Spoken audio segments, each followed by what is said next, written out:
21st century is the age of digitalization और भारत के हर state की तरह हिमाचल में भी इसमें बहुत तेजी से प्रगति हो रही है, even in the rural regions. लेकिन इसके साथ साथ साइबर क्राइम के थ्रेट भी पिछले कुछ सालों में हिमाचल में बहुत तेजी से बढ़े हैं। सो आज के सेशन में student we are going to discuss about the cyber security status of Himachal Pradesh. जानेंगे कि कौन कौन से वो इंपॉर्टेंट रीजन्स हैं या कौन कौन से वो इंपॉर्टेंट एरियाज हैं हिमाचल प्रदेश में जहां पर मुख्य रूप से साइबर क्राइम के केसेस ज़्यादा बढ़े हैं। साथ ही साथ व्हाट एग्जैक्टली द इम्पैक्ट और significance of the cyber security और इससे संबंधित चैलेंजेस हिमाचल में किस प्रकार के देखने को मिल रहे हैं।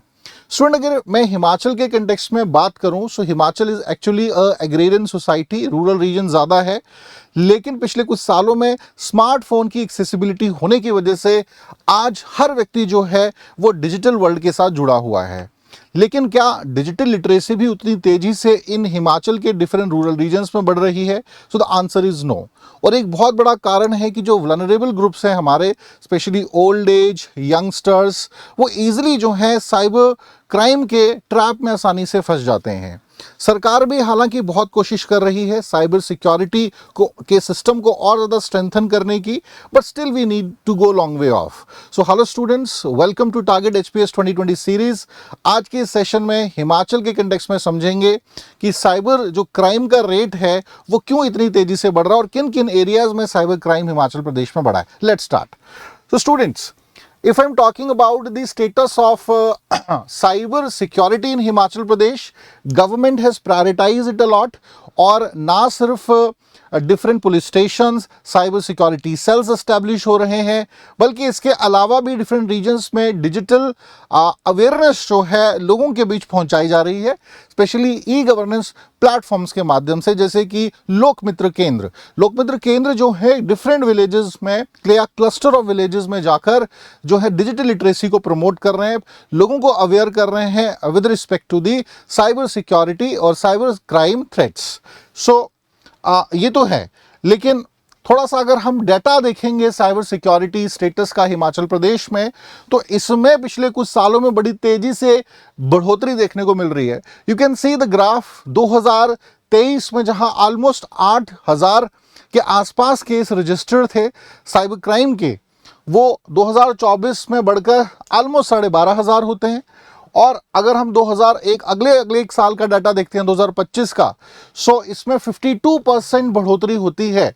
ठीक है, अराउंड 18,706 केस जो हैं आज साइबर क्राइम के रजिस्टर्ड हैं।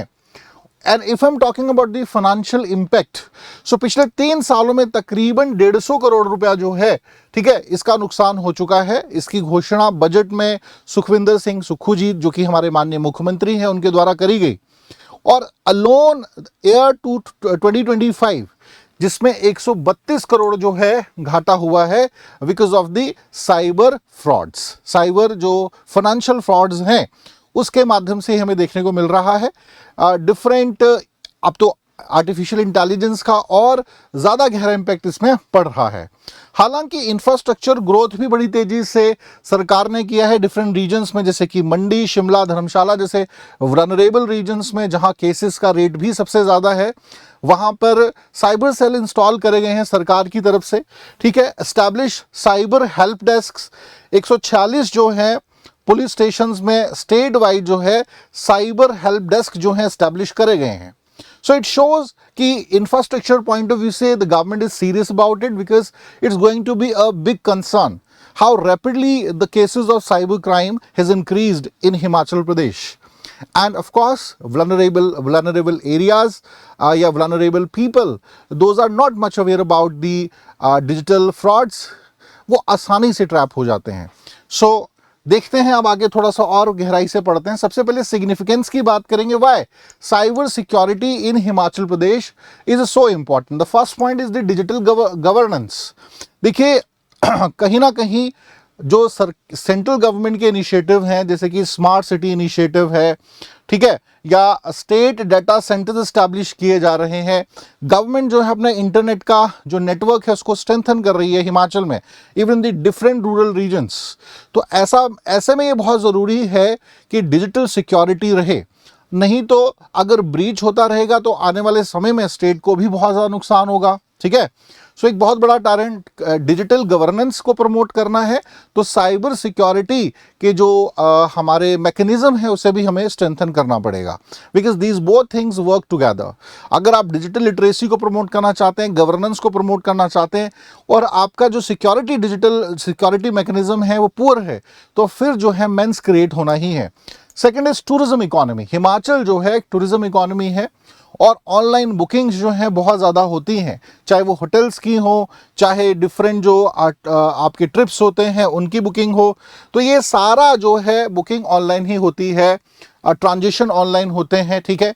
और ये बड़ा ज़रूरी है कि साइबर सिक्योरिटी, बहुत बार ना कई टूरिज़्म फेक जो आपकी कंपनीज़ हैं या फेक जो इस प्रकार की एजेंसीज होती हैं जो कांटेक्ट करती हैं, और डिजिटल फ्रॉड के केसेस बढ़ते हैं। इसकी वजह से क्या होगा, टूरिस्ट का जो ट्रस्ट है हिमाचल प्रदेश पे वो कम होगा, और आने वाले समय में हमें जो टूरिज्म इकोनॉमी हम बूस्ट करना चाहते हैं उसमें कमी देखने को मिलेगी।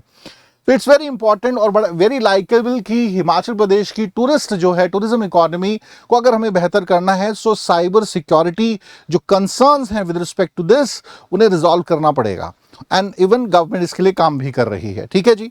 सो नेक्स्ट है पब्लिक सेफ्टी। लगातार हिमाचल प्रदेश में online exploitation, cyber bullying, sextortion के केसेस जो हैं वो बढ़ रहे हैं। साथ ही साथ जो फाइनेंशियल फ्रॉड हैं, इन सभी के केसेस लगातार बढ़ रहे हैं। जो वल्नरेबल ग्रुप्स है, जैसा मैंने स्टार्टिंग में भी कहा कि जो यंगस्टर्स हैं दे आर इजीली ट्रैप, ठीक है, हनी ट्रैप्स में फंस गए, सेक्सटोर्शन जो केसेस बहुत बढ़ रहे हैं।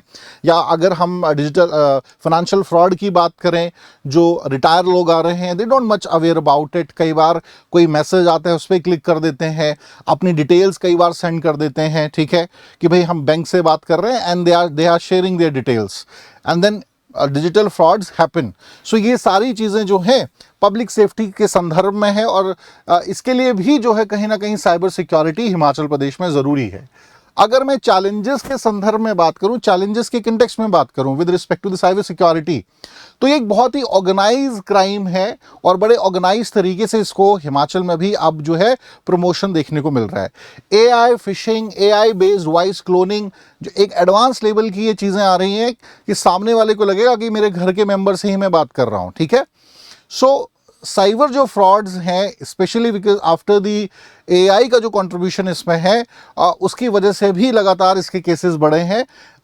और अगर सरकार इस पे अच्छे से काम नहीं करेगी, लोगों को टाइमली अवेयर नहीं करेगी, तो ऐसे केसेस आने वाले टाइम में और बढ़ेंगे। इसके अलावा डिजिटल लिटरेसी गैप एक बहुत बड़ा चैलेंज है। देखिए, जैसा मैंने कहा, पहले क्या था, people are not that much aware about, phones तो थे लेकिन दूसरे फ़ोन होते थे, सिंपल स्मार्टफोन्स लोगों के पास होते नहीं थे, ठीक है। यंगस्टर्स यूज़ करने लगे आई थिंक 10-12 साल पहले, और अब धीरे धीरे हम देखते हैं कि हर हाथ में जो है एक मोबाइल फ़ोन है। लेकिन क्या उसी लेवल की, क्योंकि 2-3 चीज़ें अगर आप छोड़ दें, हमारे पेरेंट्स या ग्रैंड पेरेंट्स भी 2-3 कॉल उठाना हो गया, कोई वीडियो यूट्यूब पे देखना हो गया, इससे ज़्यादा परिचित नहीं है फ़ोन से, ठीक है। लेकिन एक स्मार्टफोन जो है उसमें बहुत सी फीचर्स होती हैं, और कई बार उन मिसयूज़ उन जब फीचर्स का होता है, कोई एप्लीकेशन ऐसा इंस्टॉल हो गया है, कोई मैसेज ऐसा जो है, कोई लिंक जो है जिसके माध्यम से जो है हमारे पेरेंट्स डिजिटल फ्रॉड के ट्रैप में फंस जाते हैं, आसानी से फंस जाते हैं। So what we have seen that there is a huge digital literacy gap in Himachal Pradesh, कि स्मार्टफोन तो आज सारे हिमाचल के रूरल रीजन में भी बड़ी तेजी से सभी के हाथों में आ गए हैं, लेकिन उतनी तेजी से क्या डिजिटल लिटरेसी भी बढ़ी है? तो बिल्कुल भी नहीं बढ़ी। तो एक बहुत बड़ा थ्रेट, एक बड़ा चैलेंज है इसको इंप्रूव करने के लिए। नेक्स्ट है ज्यूरिसडिक्शन कॉम्प्लेक्सिटी।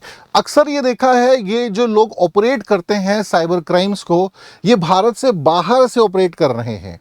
तो कई बार अगर इनको अरेस्ट करना है या इनके अगेंस्ट एक्शन लेना है कोई, तो बड़ा मुश्किल हो जाता है। अटैकर्स जो हैं ये आउटसाइड कंट्री से काम कर रहे हैं, ठीक है ना, तो सक्सेसफुली ब्लॉक करना इनको बड़ा मुश्किल है।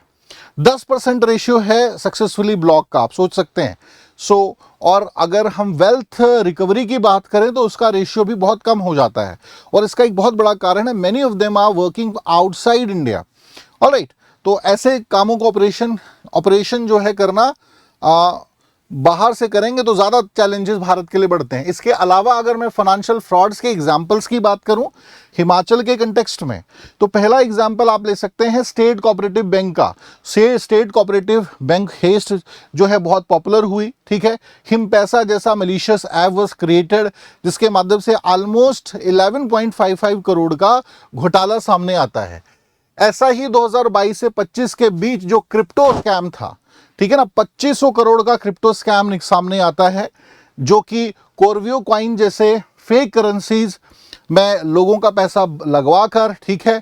ऐसे ही फॉरेक्स में देखेंगे आप, फॉरेक्स रिजर्व में लोगों का पैसा भाई लगवा लेते हैं कि भाई आप 1 लाख लगाओ, आपका दोगुना हम करके देंगे, ठीक है, 1 साल में आपका पैसा इतना हो जाएगा। अब लोग भी ट्रैप में आ जाते हैं, बिकॉज इनिशियली पैसा आता है, 8-9 महीने पैसा आता है। जब लोग बड़ा अमाउंट लगा देते हैं, स्टार्टिंग में 2 लाख लगाया था, 1 लाख लगाया था, चल डूबेगा भी तो कोई नहीं। जब 8-9 महीना देख रहे हैं कि लगातार पैसा आ रहा है, तो वो 25 लाख 50 लाख रुपया लगा देंगे, सारी जो रिटायरमेंट के बाद की कमाई थी लगा दी ना। ऐसे में जो है फॉरेक्स जो स्कैम्स हैं ये भी हिमाचल प्रदेश में बड़ी तेजी से बढ़े हैं, और पूरी जो जीवन की कमाई थी वो लोग गवा देते हैं। तो ऐसा ही एक क्रिप्टो स्कैम भी रहा, ठीक है, और लगातार इसका बहुत गहरा इंपैक्ट पड़ा है हिमाचल प्रदेश पे, डिजिटल जो हम कह सकते हैं फ्रॉड्स के केस में। इसके अलावा डिस्ट्रिक्ट स्पेसिफिक फ्रॉड्स भी हमें देखने को ज़्यादा मिले। सबसे ज़्यादा शिमला रीजन में हमें जो है डिजिटल फ्रॉड्स देखने को मिलते हैं, ठीक है जी। हाईएस्ट जो है अराउंड 50.62 करोड़ का जो लॉस डिजिटल फ्रॉड्स के माध्यम से देखने को मिला है, that happened in the Shimla region of Himachal Pradesh, followed by the Mandi. Almost 33.64 crore का जो नुकसान है मंडी को झेलना पड़ा। और उसके बाद कांगड़ा के धर्मशाला रीजन में, बिकॉज काफ़ी ज़्यादा बुद्धिस्ट या टिबेटन और foreigners reside in this place, so यहाँ पर भी लगातार केसेस बढ़े। 25.91 करोड़ का डिजिटल फ्रॉड यहाँ पर भी, या फाइनेंशियल फ्रॉड हमें यहाँ देखने को मिल रहा है। So these are the severe concerns. If you want to create or if you want to increase the digital infrastructure in Himachal Pradesh, you wanted to promote the digitalization here, so cyber security भी आपको बेहतर करना पड़ेगी। उसके जो मानक हैं वो भी बेहतर करने पड़ेंगे। उसमें पहला कदम है डिजिटल लिटरेसी। डिजिटल लिटरेसी का जो गैप है भाई, उसको आपको कोई ऐसा मैकेनिज्म क्रिएट करना पड़ेगा। आपने करने की कोशिश तो करी है, जैसे लोकमित्र केंद्र, लेकिन क्या जो लोकमित्र केंद्र में लोग हैं, are they actually aware about? No, वो भी बहुत ज़्यादा डिजिटल लिटरेट नहीं है। क्या प्रॉपर क्लासेस विलेजेस में लग रही हैं ऐसी, ठीक है, वर्कशॉप्स ऐसी ऑर्गेनाइज हो रही हैं? तो बिल्कुल भी नहीं। तो ये सरकार को कहीं ना कहीं इस पर सोचना पड़ेगा। आने वाले टाइम में ये नंबर नहीं तो बढ़ने वाला है, ठीक है जी। So these are some of the examples. Other than this, digital arrest के केसेस लगातार बढ़ रहे हैं। आपने देखा ही होगा 1-1.5 साल से भाई डिजिटल अरेस्ट के केसेस जो हैं, है ना, कि पुलिस जो है, कोई पुलिस अधिकारी बनकर आपसे बात कर रहा है, धमका रहा है आपको, ठीक है, और फ्रॉड हो जा रहा है। इसके अलावा जो है बच्चों, एम्प्लॉयमेंट कोल्यूजन के भी केसेस देखने को मिले हैं। जनरली ये देखा गया है कि कुछ बैंक एम्प्लॉयज जो हैं वही फ्रॉडर से मिले होते हैं, और इनसाइडर जो इंटेल है या इनसाइडर जो पासवर्ड वगैरह ये सब चीज़ें होती हैं वो शेयर कर देते हैं, और उसके बाद जब ये फ्रॉड्स हो जाते हैं तो उसके बाद भाई अपना शेयर ले लेते हैं। ऐसे भी केसेस हिमाचल में आए हैं, जानकर शायद आपको हैरानी हो, but it's true. So these are a kind of concerns with respect to the cyber crime in Himachal Pradesh, और ये कुछ इंपॉर्टेंट एस्पेक्ट्स हैं साइबर सिक्योरिटी से संबंधित हिमाचल प्रदेश में। तो चलिए स्टूडेंट, आज के सेशन में इतना ही। Thank you so much.